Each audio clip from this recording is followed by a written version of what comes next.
안녕하세요. 오늘의 사연입니다. 구독과 좋아요 한 번씩 부탁드릴게요. 바로 사연 시작하겠습니다.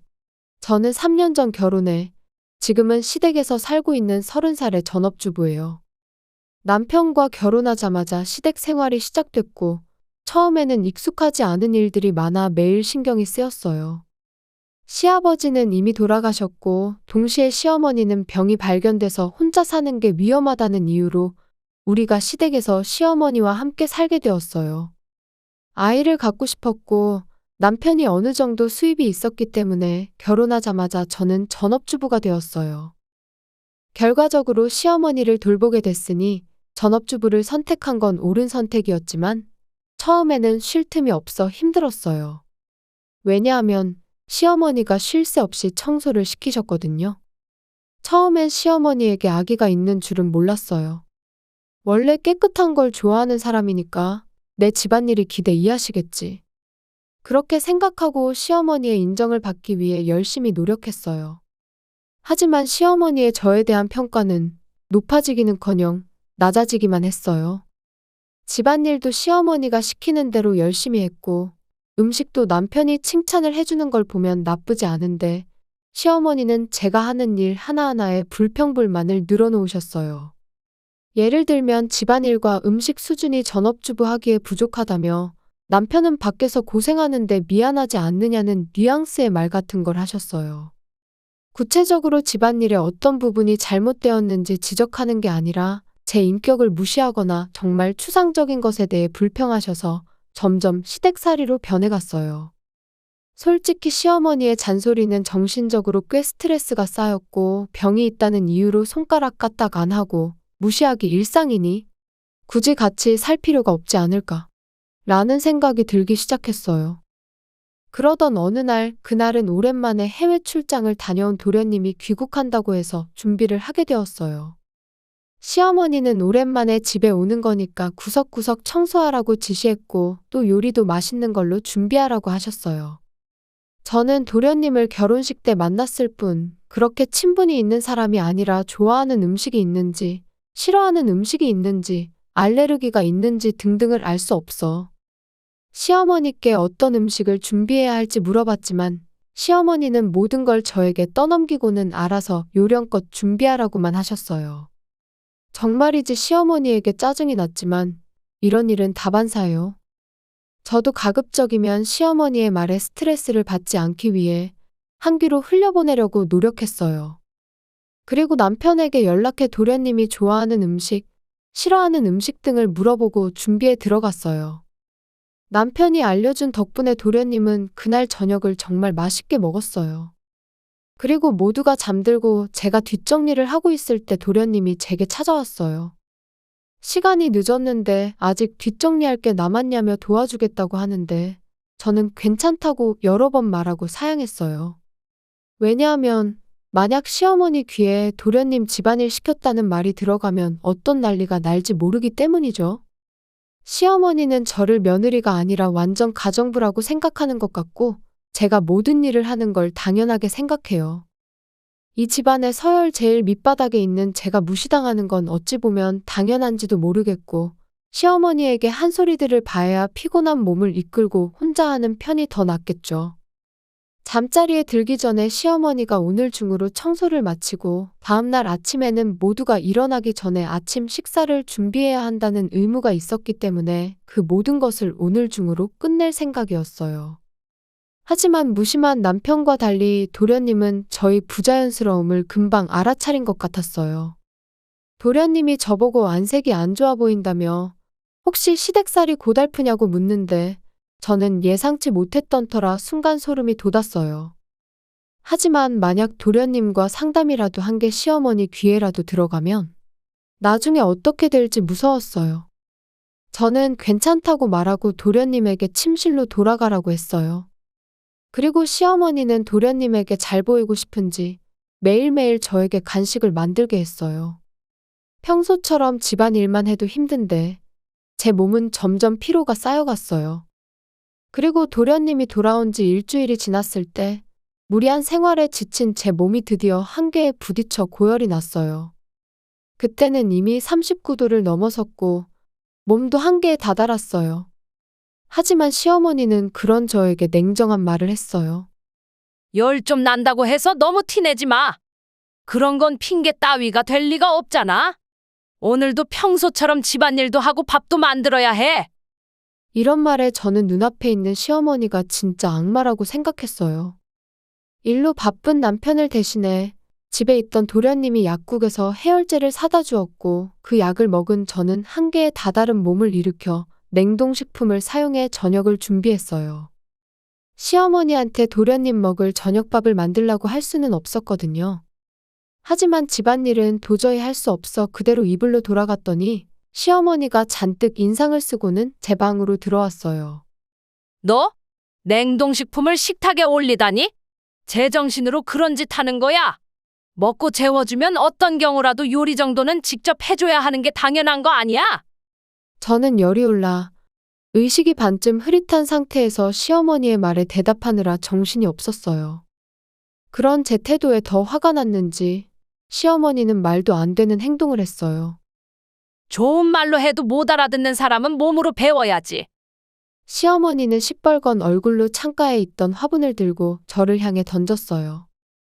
시어머니의 말에 대답할 기운은 없었지만 몸이 본능적으로 움직인 것 같아요. 저는 간신히 화분을 피했지만 화분은 그대로 마룻바닥에 부딪혀 큰 소리를 내며 깨져버렸어요. 이런 말도 안 되는 행동을 하는 시어머니에게 저는 공포를 느꼈지만 곧이어 들려오는 큰 비명소리에 저와 시어머니는 할 말을 잃었어요. 도련님에게 물과 해열제를 가져다 달라고 부탁했었는데 때마침 방에 들어와서 화분에 직접 맞은 건 아니지만 그 파편이 다리에 부딪혀 피가 나고 있었어요. 또 놀라서 화분 파편을 밟았는지 발바닥에도 파편이 박혀 피가 나고 있었어요. 정신을 차린 저는 그 자리에서 구급차를 불렀는데 긴장한 탓인지 구급차를 부르는 순간 저도 그 자리에서 쓰러져 결국 도련님뿐만 아니라 저도 함께 구급차에 실려가게 되었어요. 저는 고열만 있었기 때문에 그렇게 심각한 상태는 아니었지만 파편이 다리에 박힌 도련님은 그대로 응급수술을 받게 되었어요.